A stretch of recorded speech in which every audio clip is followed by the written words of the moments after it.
de Luanda.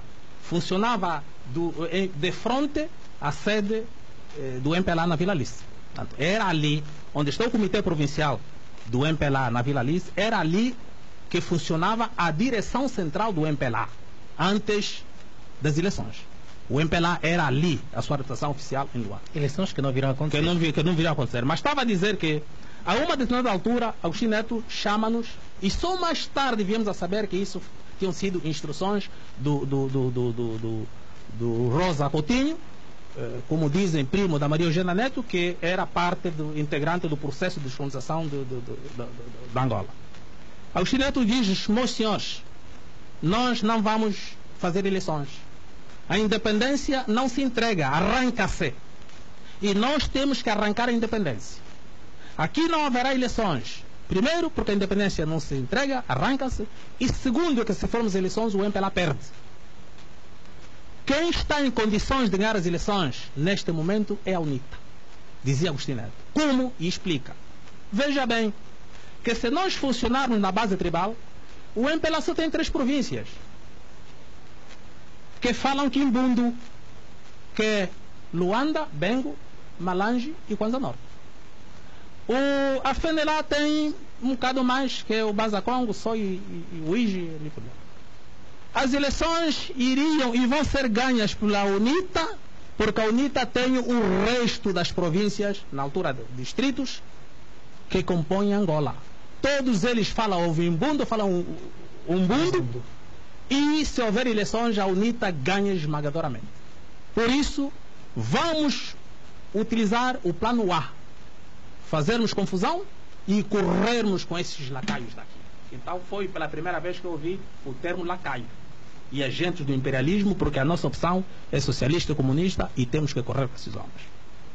Nós éramos jovens, mais militares do que políticos, só agora que eu fiz cursos e me inteirei de outras nuances da política do MPLA, nós aceitamos que íamos fazer. E então começam as provocações.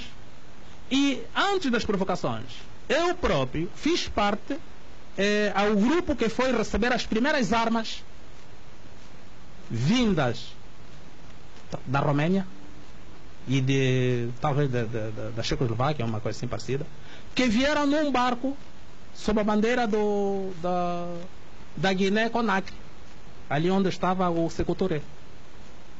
Esse barco, eu tenho os apontamentos lá no meu diário, atracou nas Palmeirinhas quem vai lá no Benfica, e dali à noitinha fomos transportando as armas para os bairros e distribuímos no Rangel, Sambizanga, Kazenga, Golfe, ali por diante. Pois que quando as provocações começam, não foi diretamente com a UNITA, porque a UNITA podia ser poupada. Mas o maior problema era da FENELA. Primeiro porque eles tinham notado, os dirigentes mais posicionados, eu era do intermédio, então tínhamos a direção, eu estava no intermédio, depois tínhamos as bases.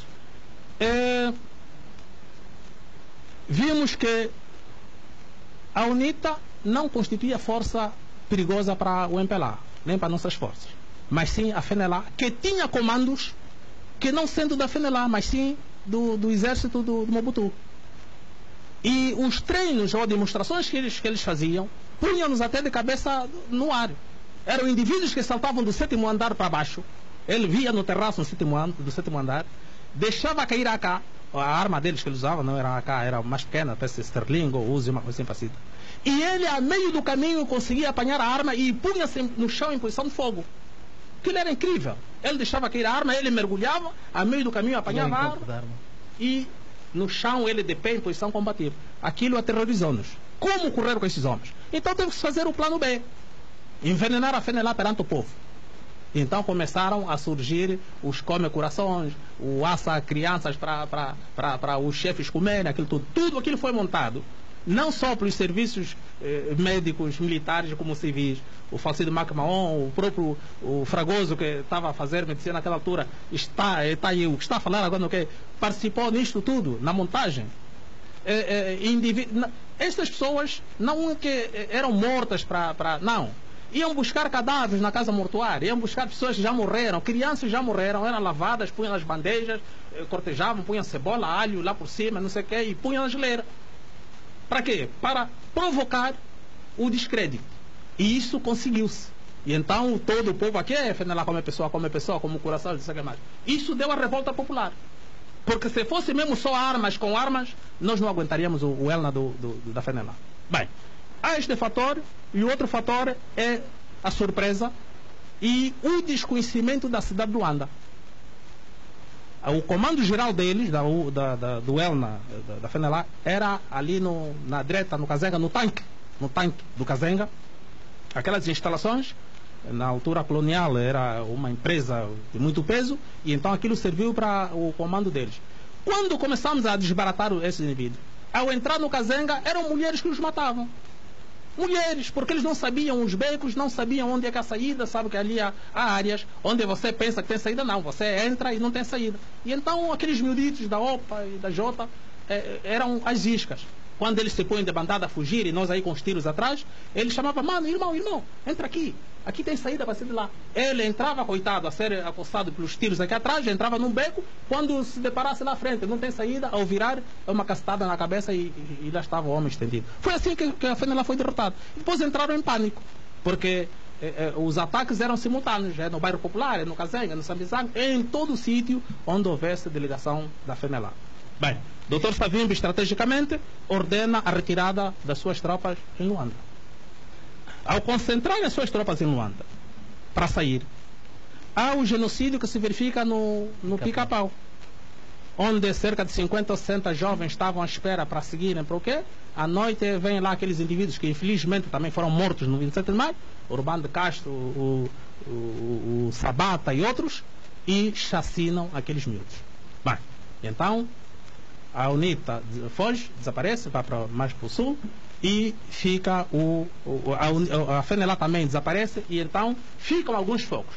Esse período todo foi desde junho até a 11 de novembro. De 75. Corrido os elementos da FNLA e da UNITA, então Agostinho Neto proclama a independência. Proclama a independência, sendo assim eu parte artífice das engenharias feitas pelo MPLA Agostinho Neto para o poder. Por isso é que eu digo, eu sou parte integrante do MPLA e do poder, porque eu fiz parte dos elementos que colocaram Agostinho Neto e o MPLA no poder.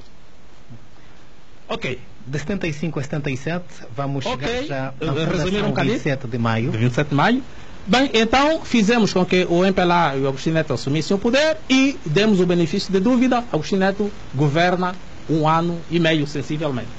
Mas durante esse governo do MPLA... Mas essa perspectiva é que o senhor Coutinho, que ele diz ao Dr. Agostinho Neto e ao MPLA de que a independência não se dá, mas sim arranca-se, desta forma devia se escorraçar a UNITA e a FNLA de Luanda. Como é que o Dr. Agostinho Neto geriu esta... Não, porque geriu não só este fator das forças portuguesas. Algumas forças portuguesas estavam interessadas que o MPLA, que fosse o MPLA assumir o poder. Mas o maior problema não foi só das forças portuguesas, foi de temer as eleições. Temeu as eleições, quer dizer, se houvesse eleições a UNITA ganhava, como eu já disse. Então, para que não ganhasse, tinha que haver confusão. Portanto, Agostinho Neto aderiu imediatamente àquele pensamento, tendo em conta a perca das eleições que se avizinhavam. Bem, Agostinho Neto está no poder e então forma o primeiro governo, que é aquilo que a gente já sabemos. O ministro da Defesa é branco, o chefe da Segurança é branco. E ali surge aquilo que o Nito, que as pessoas alcunham o Nito Alves de que era racista. Não era racista coisa nenhuma. Ele disse coisas que eram verídicas, que hoje estão aí à vista. Qualquer das maneiras, os comandantes do MPLA e concomitantemente alguns membros do Bureau Político do Comitê Central viam e percebiam que o que nós tínhamos programado para a independência não é o que estava a acontecer. Esses comandantes, esses dirigentes políticos do MPLA viram que Agostinho Neto estava a se desviar da linha traçada para a independência total e completa que nós advogávamos. Esses comandantes viram que Agostinho Neto, inclusive, já estava a trair os guerrilheiros que tinham morrido pela independência e outros tantos que tinham vindo e estavam a ser subalternizados. Onde é que estavam os desvios? Os desvios estavam na opção política, que nós não estávamos a ver comunismo nem socialismo nenhum, não sabíamos o que é isso, nós só queríamos um governo que nos desse liberdade total e completa, onde a educação fosse para todos, saúde, justiça e tudo, e acima de tudo, o que Agostinho Neto dizia, é o pão para todos. Esta Angola vai ser para todos nós. E 1 ano e meio vimos que já havia discrepâncias, já havia diferenças, já havia corrupção, já havia enriquecimento e já havia inclusive a não participação do povo nas decisões, por um lado, e por outra, já estávamos a ser subalternizados por elementos que estavam a se incorporar no MPLA. Portanto, e aqui onde nós chamamos os militantes da primeira hora e os da 20ª hora. Portanto, os elementos que começaram com a luta e os outros que entraram depois do 25 de abril. Mas os brancos que a senhora se refere também não participaram da luta para a conquista da independência, aqueles que estiveram do lado do MPLA? Mas nós tínhamos, outros partidos? nós tínhamos uma opção, que colmataria isto. Nós não estávamos contra os brancos nem os mulatos que chegassem ao poder. Simplesmente haviam cargos que não podiam ascender. Como que é? Veja bem, eu tenho a Constituição Portuguesa que acabou no 25 de abril de 74. Dizia, e tenho lá, o branco, nascido das colônias Angola, Moçambique, São Tomé, Cabo Verde e ali por diante, não podia ascender a cargo de deputado, ministro, general e presidente do tribunal. São 4 categorias em que estes brancos não podiam ascender, não podiam chegar a estes postos por nascerem fora do Portugal continental. E nós tínhamos mais ou menos esse modelo. O branco, o mulato, podiam estar conosco. Podiam estar, sim senhor. Mas se nós corremos com o branco que é o pai dele, como é que vamos pôr no município ou na província um branco para governar ali? E o Agostinho cometeu esse erro. Porque o povo ali via, bem, mas então corremos com um branco, agora está o filho dele. Monanhoca, em Quimbundo, isso, Monanhoca, quer dizer, filho de cobra é cobra. E essa tese é dos mais velhos, não sou eu que estou a inventar. Por isso é que Agostinho Neto aqui começou a desviar-se dos objetivos da luta e a criar confusão. Porque eu, na altura, entendia que a luta era feita contra o colono português e não contra o povo português ou contra o branco. Bem, se não era contra o branco, era contra o colono, isso na versão política oficial, mas o meu avô não entendia isso. O meu avô sabia que o inimigo é o branco.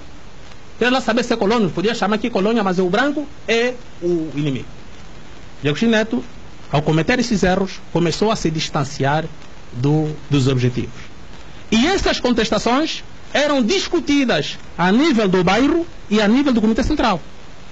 E eu recordo-me que Agostinho Neto, porque a nível das Forças Armadas, a nível das FAPLA, eu era membro do Comitê de Defesa da Guarda Provincial, aquilo que eu chamo o GP. Agostinho Neto tinha Comitê de Combatentes da Guarda Provincial. Eu tenho esse cartão. Comandantes, andava civil, com uma AK no bolso ou no carro, mas nunca fardado. E eu fazia parte da última linha da Agostinho Neto.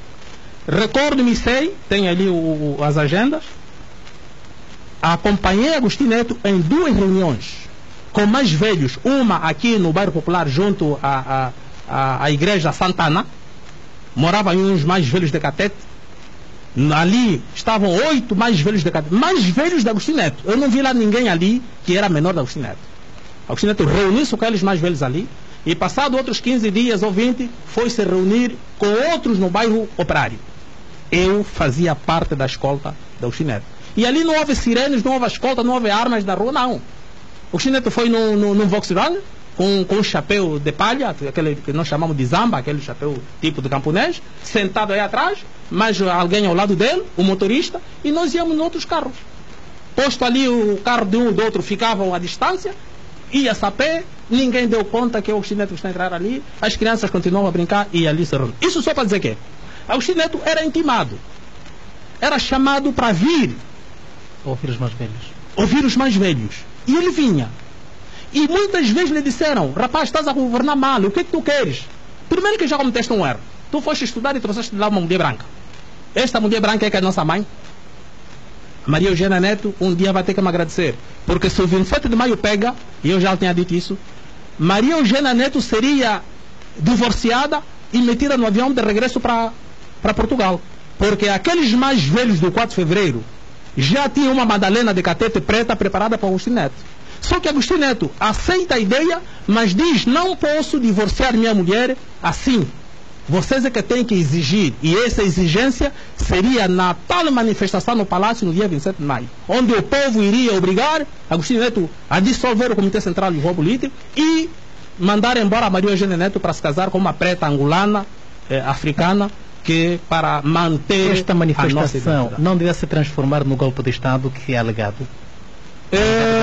Essa manifestação não seria nem golpe de Estado, nem insurreição popular. Era somente uma manifestação popular acordada e aceita por Agostinho Neto para fazer estas mudanças.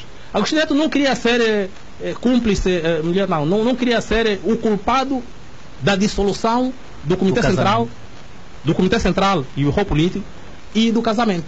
Mas ele aceita se isto fosse feito pelo povo, numa manifestação. O povo dizia: Agostinho Neto, você não pode ter mulher branca por causa disso.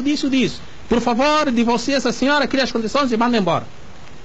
E Agostinho Neto virava a sua esposa e dizia: estás a ver? Vamos nos separar, mas nem minha vontade, é a vontade do povo. De igual modo o Comitê Central. Até que ponto esta situação terá precipitado a morte de Agostinho Neto? A morte de Agostinho Neto veio depois do genocídio de 17 de maio. Eu já disse uma vez e hoje volto a repetir: Agostinho Neto foi a última vítima do 27 de maio. Os homens que mataram e desmataram no 27 de maio são os próprios que mataram Agostinho Neto. Como explicar isso? Isso se explica porque quando o Agostinho Neto, semi-bêbado, se não estava mesmo bêbado porque ele era propenso ao álcool, bebia chivas. E eu acompanho muitas vezes garrafa de uísque aí na secretária beber, a escrever. Pessoas talvez não convinha levar. Não, mas muita gente sabe. Não há nenhum elemento do Jogo Político no texto do MPLA que não sabe que o Agostinho Neto era propenso ao álcool, que bebia uísque. E até às vezes, como não vi, mas consta que às vezes até mijava-se na cadeira, quando estivesse aí já perguntava assim. Mas então, quando Agostinho Neto decreta a morte aos faccionistas, sem perdão, sem julgamento e sem perca de tempo, os oportunistas, os elementos que não viam de bom agrado estes comandantes que saíam no seio do MPLA, viram nele a oportunidade para silenciar e exterminar esses homens. Então temos ali o comandante Nito Alves, o Monstro Imortal, o Sihanouk, o Bakalov, enfim, tantos outros. Comandantes de verdade, militantes acérrimos do MPLA, foram mortos.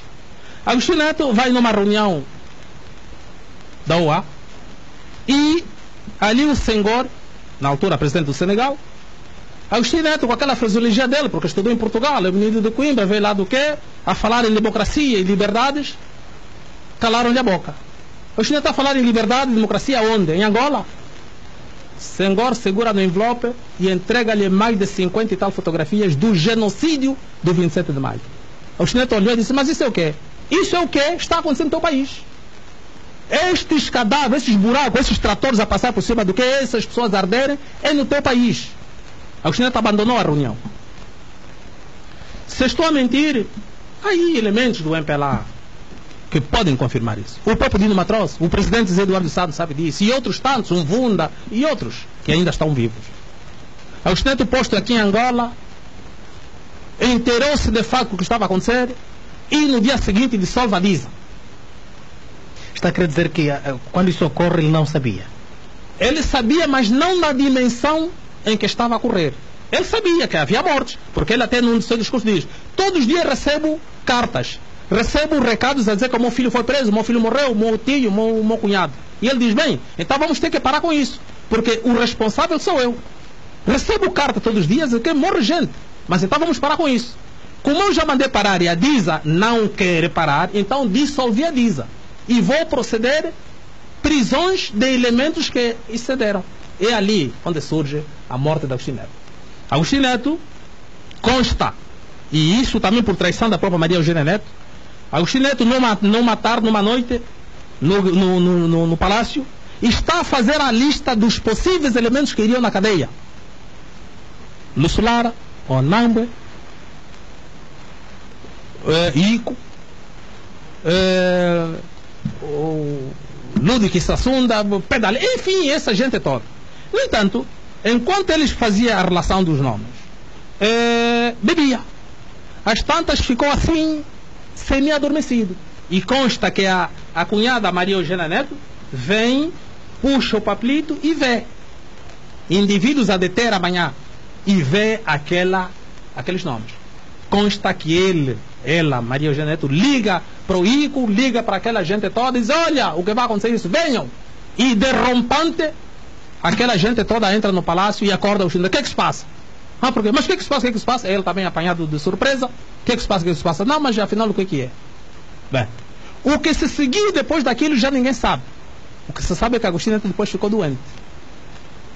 Ficou doente ao ponto de morrer em Moscovo, nas circunstâncias em que morreu, com uma explosão interna. Agostinho Neto explodiu por dentro. Todas as vísceras ficaram desfeitas. Todos os órgãos internos ficaram em papa. Sabe-se que o Dr. Agostinho Neto morreu em 1969. Sabe-se o período que ficou incomodado? Menos de um mês. Menos de um mês. O Agostinho Neto não ficou doente muito tempo. Ele era médico e tinha um assistente. Então foi-lhe injetado um veneno de explosão rápida. Quer dizer que ele não iria sentir nada durante os efeitos do veneno. E quando ele sentisse, já estava morto. Porque ele saiu daqui já... Só restam-nos 11 minutos. Se é possível, vamos aflorar um pouco a questão que tem a ver com a união de tendência e também o COEMA em 10 minutos. Fim do... O 27 de maio, 27 de maio levou as mortes que levaram, embora haja a contradição. Há aí um ex-deputado do MPLA, quando eu falei em 80 mil, ele escreveu e enviou um recado a dizer: não, Silva Mateus está a exagerar, não são 80 mil, são só 30. Quer dizer que só 30 mil é pouca gente. Tanto, o balanço anda entre os 30 para o governo MPLA, outras comunidades internacionais falam 60 e nós vamos por 80.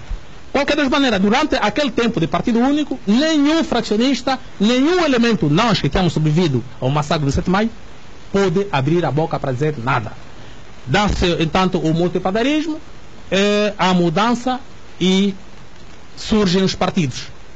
Eu fiz parte da criação do PRD, porque o PRD foi fundado e criado por sobreviventes do 27 de maio, só que cometemos o erro de meter o Luís do Espaço à frente daquilo, que não tinha experiência política nem militar, porque tinha ingressado nas Forças Armadas depois do 25 de abril, portanto não tinha muita experiência, e deu pelo que deu, o PRD foi à vida. No entanto, criamos a Fundação 27 de Maio como símbolo da existência do fraccionismo.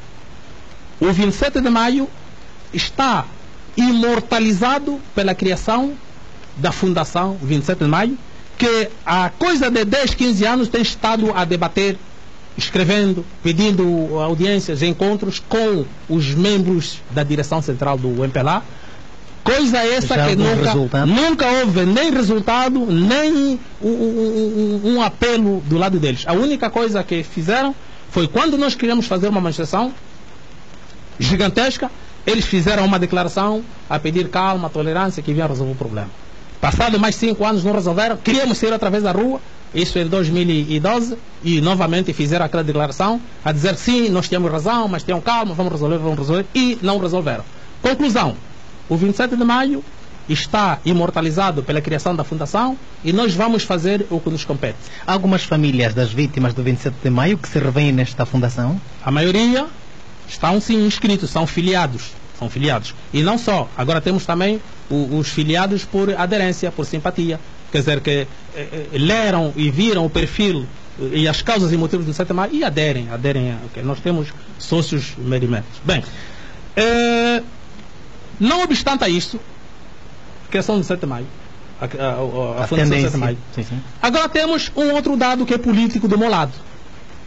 Quando eu apareci para reivindicar o meu lugar no MPLA, não houve resposta. Escrevi N de cartas para o Comitê Central, para o Birro Político. Qual foi o conteúdo da reivindicação? A reivindicação é de que nós, inclusive eu, que na altura do 27 de maio era membro da Comissão Diretiva Provincial de Luanda, que era hoje, ou que é como hoje, o Comitê Provincial. Ok. Então, e dentro deste eu era membro do DOME, do Departamento de Organização de Massas. Os comícios feitos em Luanda, Malange e em Kisama foram coordenados. Um dia vou trazer fotografias. Aliás, estamos a fazer agora o documentário de tudo isto, onde vão aparecer as fotografias. Não há nenhum dirigente do MPLA que subisse na tribuna para falar se não tivesse o meu aval. Porque eu era já naquela altura ativista político credenciado e concurso feito de ativista político. Reunindo o tempo, pois. Ok. E então... Qual a condição que o senhor pediu para ser reintegrado à direção do MPLA? Primeiro é que eu digo que sou militante do MPLA. Eles não, você foi expulso. E eu retorno dizendo que não fui expulso porque nunca houve um processo contra mim. O processo de inquérito que houve antes do 27 de maio foi contra Nito Alves, Evanduni e alguns dirigentes, que culminou com a expulsão desses elementos do Comitê Central de Birro Político. Mas nenhum elemento de base ou do intermédio estava arrastado neste processo. Conclusão: depois dos massacres das mortes, fomos atirados para o lixo e outros próprios se auto-afastaram devido às serviços que nós tínhamos que... Eu não me conformei com isto e disse que era militante do MPLA. E como tal, como militante do MPLA, exijo os meus direitos.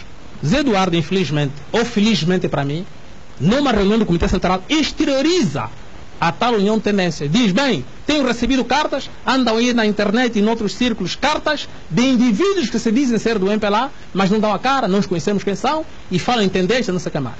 Eu desmenti o camarada no dia seguinte, numa conferência de imprensa, e onde apresentei o manifesto. Os elementos que dão a cara nesta união de tendência é o Silva Mateus. Juntei toda a minha documentação, inclusive os documentos que eu aqui citei, passado para o Agostinho Neto. A resposta dele foi de que pensou que esse Silva Mateus tivesse morrido no 27 de maio. Eu disse, não morri. Não morri, estou aqui. E como tal, exijo e reivindico. A partir daquela altura, faço uma luta acérrima com o presidente do meu partido, que se traduz no seguinte: o estatuto do partido, do meu partido, o MPLA, diz que qualquer militante, desde que se sinta capacitado e queira, pode concorrer a todos os lugares, inclusive de presidente do MPLA.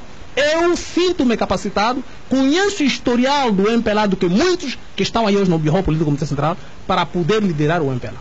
Só que eles dizem, a tendência presidencialista diz, não, Zé Eduardo é candidato único e candidato natural. Eu me oponho veementemente a isto.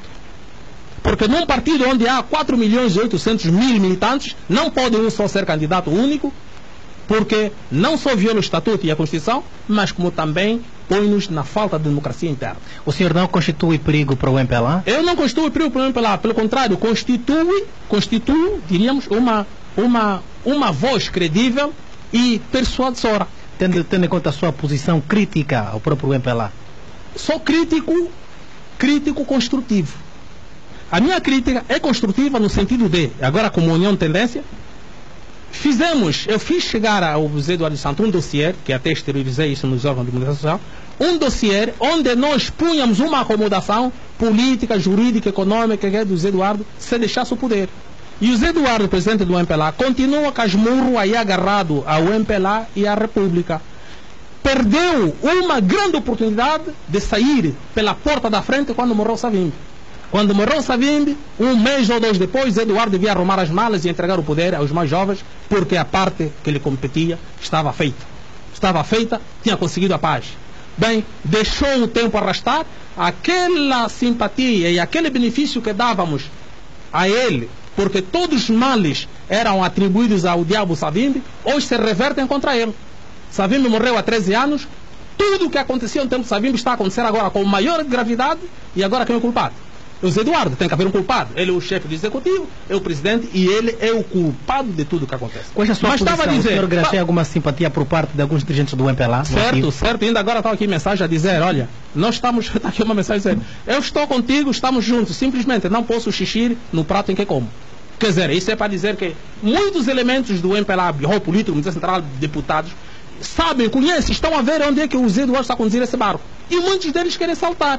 Só que ele vai intimidando, vai persuadindo. Porque quando um dirigente, o que diz, não, estou doente, quero deixar, aquele é tudo truques. Já estão a ver que o barco está a ser mal conduzido, E quando está a ser mal conduzido, então temos que deixar, ou saltamos ou despenhamos com o barco, porque o comandante não é bom. Nós vamos sair daqui do barco, da Rádio Despertar. Vamos ver, no caso, faltam 3 minutos. Ok.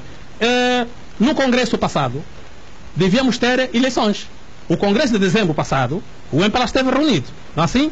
Devíamos fazer o Congresso onde iríamos eleger a nova direção, inclusive o presidente. Zé Eduardo, apercebendo-se de que Silva Mateus e outros, porque agora há 3 correntes. Há a corrente presidencialista, há a corrente do Birro Político, a corrente do Comitê Central e a minha, que é da base. Nesse caso é externa.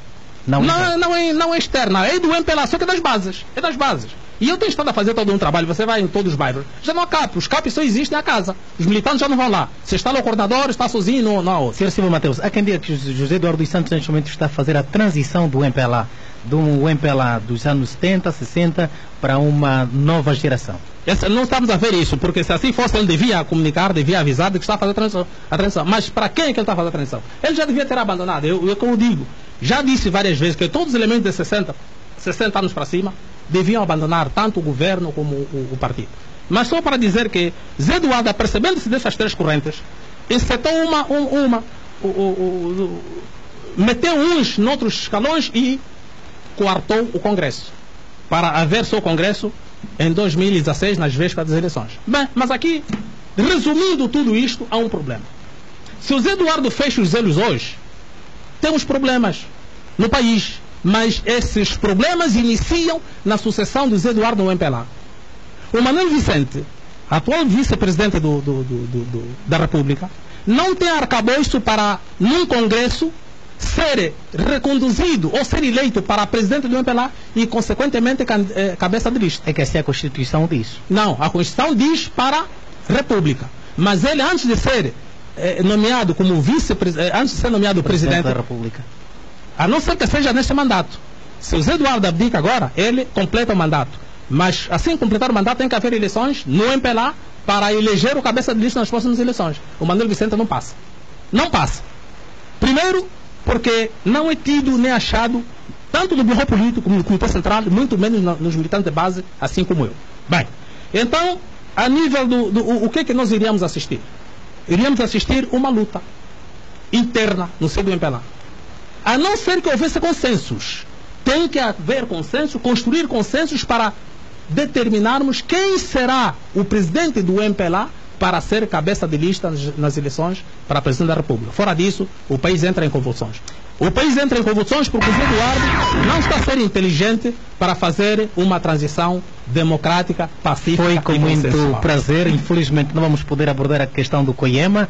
O nosso convidado foi o Sr. Silva Mateus Serrote Simão, esteve a garantir a técnica o Sr. Queiroz Anastácio Chilúvia.